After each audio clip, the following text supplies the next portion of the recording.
gawping at?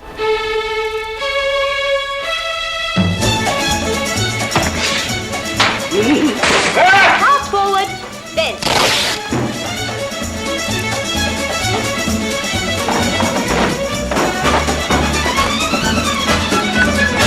Teach you to come in here and ask me for a quick one? Joan Sims was born Irene Joan Marion Sims in May 1930, the only child of an Essex railway station master. As a child, Joan loved to dress up and entertain the waiting passengers with impromptu stage routines. Joan's talent was obvious, and she soon became a local star in amateur productions, before eventually winning a place at the Royal Academy of Dramatic Art in London. From the word go, Joan had such star quality you couldn't miss it. I know that's a word a lot of people don't use nowadays, but it was there. Everybody knew. I mean, the rest of the people in the class knew. It was there, and of course she hadn't been there long before Peter Reed, this agent, picked her up. And I remember her coming to me and said, "He wants me to go on his books." And so we were all saying, well, this is wonderful, just wonderful.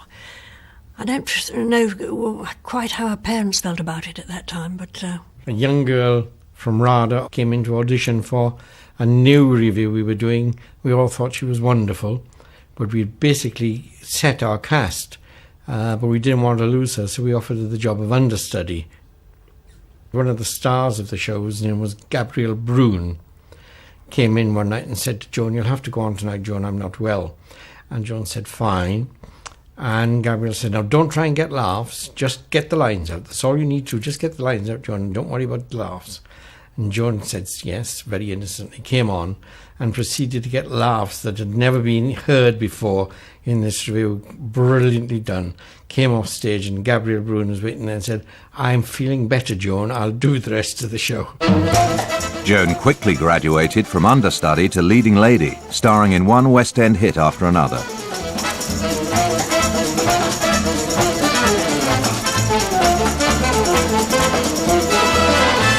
Critics loved her. That's a great thing. It's nice to be loved by critics, and she was adored by them. She could do no wrong. Do you think, Miss Emily, I could maybe... Oh, yes, Sergeant. You mean it, Miss Emily? You really mean it? Emily means you may have what you deserve, Sergeant. And here it is. As well as wowing the London theatre scene, Joan was reaching a wider audience through films and television. She was fast becoming a famous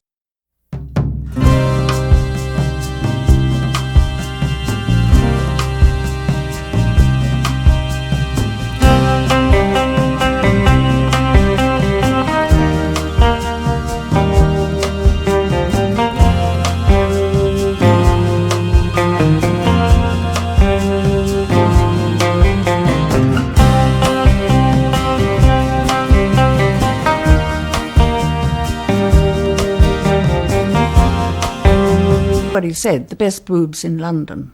Oh yes, under her chin, until the day she died. I said, "Why don't you flash them more, Joan?" "Oh," she said, "darling, Mummy gets so cross." Her face was described by, I think Anthony Asquith was interviewing her for a film and said, "No, you can't play a dramatic part. It's such a happy face," which is true because it was. It was a happy face. I mean, you could be really down and fed up, and she'd come in and, boom, suddenly the place would be alight with her vitality and fun. And you forgot all about your own problems, I can tell you. Yeah. Joan always reminded me a little bit of a blonde china doll. She had this beautiful porcelain face, pale skin, round, funny eyes, little mouth, red cheeks, and... I often felt there was just something about her that was a little bit doll-like in her personality, insofar as she, you could wind her up and she would perform absolutely faultlessly and brilliantly. And then, clunk, she wanted to be put up on the mantelpiece or back in the tissue paper and get away from it all. In 1954, Joan appeared in the film Doctor in the House, produced by Betty Box. Joan's performance particularly impressed Box's husband, Peter Rogers. I say I had an awful job to get here tonight. I had to swap my late duty with Nurse Gibson's bedpans. Oh. In 1958, Rogers cast Joan in Carry On Nurse. Joan went on to become a star of the series, featuring in 24 of the 30 films. So you're Belle. Yeah. My intimate friends call me Ding Dong. And now you must make up for lost time. You've got a little behind you now. Oh, fancy you noticing. I think she loved a working environment. I think she particularly enjoyed filming. The car coming to fetch her, going off, her dressing room, the friends around, people, Miss Sims, do you want this, that or the other? She really did enjoy all that. They sent me down to Pinewood to see if I would be suitable for Joan Sims' stand-in. And when I got there, we sort of measured up, and I've got blue eyes and she's got brown. And I was fatter than her in those days. But it didn't seem to matter. She seemed to like me, and I certainly liked her. She was lovely. And that was it. We got together, and I did the film with her, and did every other film with her after that, about 30 in all. The carry-ons, it was really like family. They became sort of family because they all worked together over and over and over again in all these films. And so you didn't have to start all over again. When you started the new movie, you knew the cast, you knew the crew, and it was just fun. And I think they had a jolly time. Getting paid peanuts, the women at least, but I think they probably enjoyed it. It was just a gang, like school kids some days. How's my beautiful queen then? Well and eager to please, my lord. Good. We were doing Carry On Henry, and she was the French wife, and she used to sit in bed sucking garlic. Of course, in the rehearsal, and for me, standing in for her, and for Joan's rehearsal, she had little bits of peppermint or little bits of sweet in this thing, and we sort of eat these things away. So when it came to doing the actual shot, they took the box away. Said, "OK, Joan, everything ready." Joan hopped into the bed, and they handed her the box. And she put the piece of so-called garlic in her mouth, and it really was garlic, and she chewed on it, and Sid has to come running in and jump on the bed to give her a big kiss. Well, all done then? Yes, my lord. I have waited for this moment for so long. God, blimey! Are you satisfied with your equipment, Miss Alcock? Well, I've had no complaints so far. She had this kind of mixture of sort of vulgarity and total false modesty, you know. And the audience loved it, and they loved... Oh, she just burst out laughing. Hysterical. In the end, they'd look at each other's foreheads or eyebrows. They wouldn't look at into each other's eyes. They couldn't. Go on, Frank. Oh, sorry. There is a brown one, of course. The African viper, which is quite deadly. Oh, no. This was definitely a green one. And it seemed to move sort of like that. That would be a windscreen. Right for that. I always remember one time we were out together, and we went into a butcher's shop to get something for our lunch. We were going back to her place for lunch. And this lady came up to her and put both arms on her shoulder and pushed her up against the wall and said, "'Tis you, innit? 'Tis you, innit? Where's Sid? You getting Sid's lunch?" And Joan said, "Yes, probably. Yes, I'm trying. If you'll excuse me," and just edged out of it like that, you know. She was very kind and not at all stagey or starry. Not at all. I think she was obviously famous because of the Carry On films rather than the reviews or even the television so much. But it was, of course, a double-edged sword insofar as fame brought her what she wanted in some ways and what she most dreaded in others, what she most had to escape.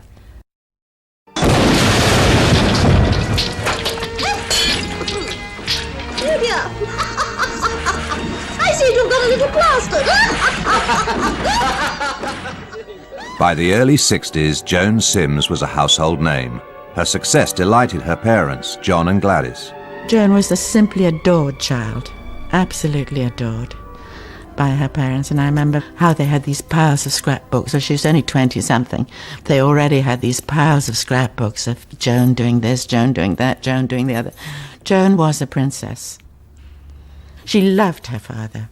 She did love her father. He was working class and proud of it, and her mother was more genteel and considered herself a slightly better class, I think, than the father, and this was rather apparent. Her mother had been in love with another bloke who never told her that he felt the same until after she'd married Joan's father.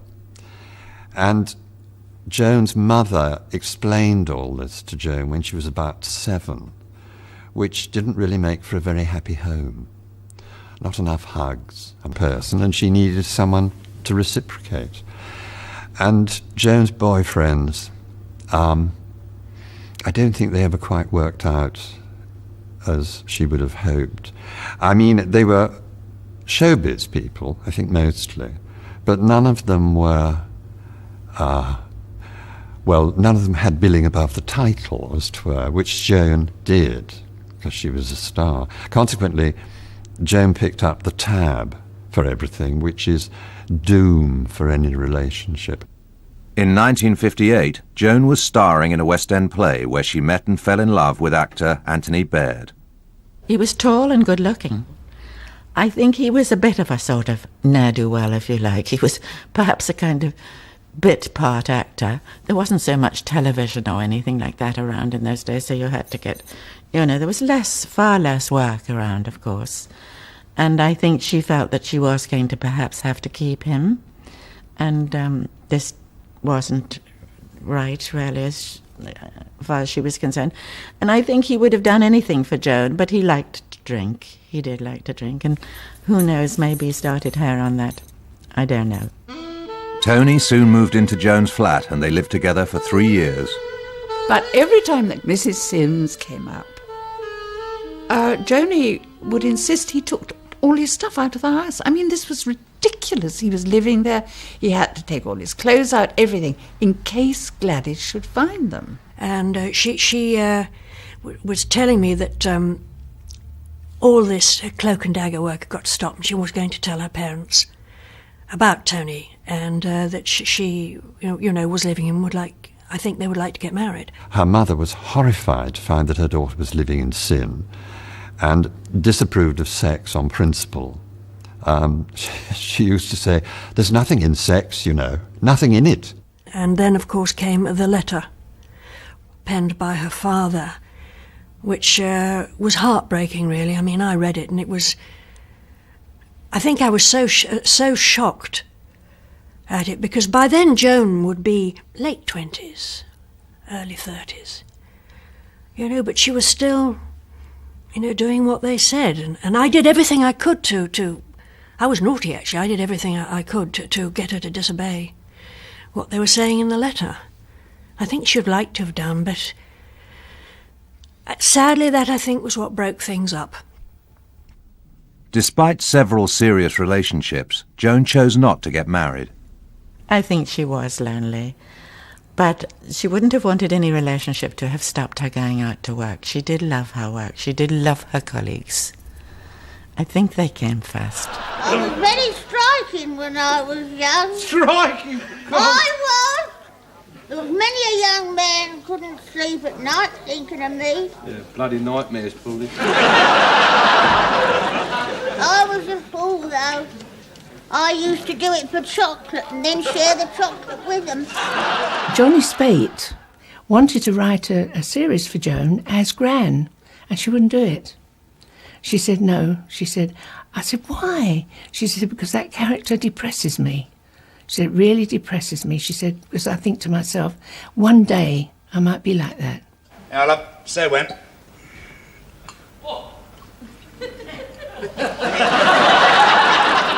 I haven't sold one thing. Nothing, not even a broken biscuit. Oh, it's all my fault.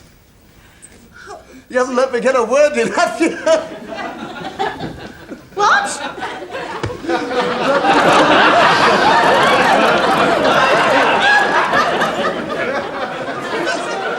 She was happy. She was a happy performer. She loved doing it.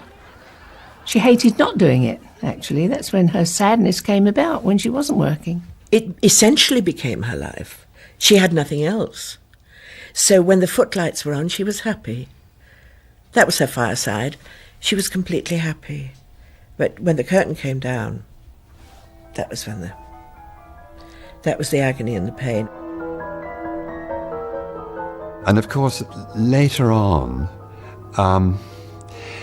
the drink problem arose. Well, that really only started when her agent, Peter Eade, who was far more than an agent, he organised Joan's whole life for her, he died.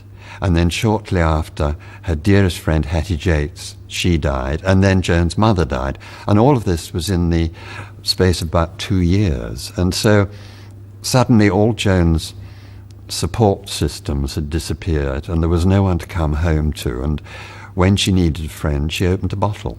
And I started, to drink too much. I started to get that I didn't want to sort of get up every day, or if I did get up, the first thing I would think about was when could I have the next drink? I could never understand. I used to say to her, why, Joan? And she used to say, I don't know why, Nora, I just know it obliterates everything. You get a numbness and you don't feel. And she had to blot it out, whatever it was that was upsetting her at the time. She had to blot it out. If Joan ever had any problems, it was due to loneliness. The moment she was a real person for being with people. She came alive. Everybody loved her and she loved everybody. And her vitality was unbelievable. She loved fun people and she loved happy people around her. She didn't like anything unpleasant. She didn't like anything morbid. I think it's possibly one of the reasons she didn't go to funerals, and she didn't go to Hattie, her dearest friend. She didn't go to her funeral. She just couldn't face it. I was reminded of a line in a Tennessee Williams play that I'd worked on, which was, humankind cannot bear too much reality. And I think Joan was particularly that kind of person. It was tough. So show business, in a way, was a wonderful escape from reality, as equally the odd drink, etc., at home was another escape from reality. She needed it. She couldn't bear too much. I got to such a pitch where it was said, look, you've got to go into hospital again. You have to go into hospital. Otherwise, you're just going to die because you are abusing yourself so badly. And I remember the morning that this letter arrived to say that indeed I could be admitted for rehabilitation. And it was something that happened to me that morning. I don't know what it was, but I thought, I am not going into hospital again. I do not need any more hospitals. I have to fight this on my own. I'm sick to death of lurching back and forward, leaning on somebody else's shoulders. Joan, you have got to get to grips with it, and you've got to do it yourself. And I rang up and I said, I won't be attending the hospital. I'm not going near another hospital. I've had hospitals up to here. And she said, are you sure? I said, I'm absolutely positive. I have the strength to fight this on my own. So she made this big last effort. And with all that positive thinking that came about with that, things started to happen. She was asked to write her autobiography, and she did Last of the Blonde Bombshells. You were the star, You were the youngest, the sweetest, and the most talented of the Blonde Bombshells. You were also the only virgin. You had me to thank for that. Really? Should I be grateful? And she was suddenly on and up, and she was a different person. And then she'd phone me up, hello, Lizzie, and away she was up there. It was wonderful. It was positive, and her life was absolutely on key. Let's see. Drink fair now. Mrs. Harris once said to me... Bother Mrs. Harris! I don't believe there's no such person! Voiceovers, television, you name it. Everybody wanted her.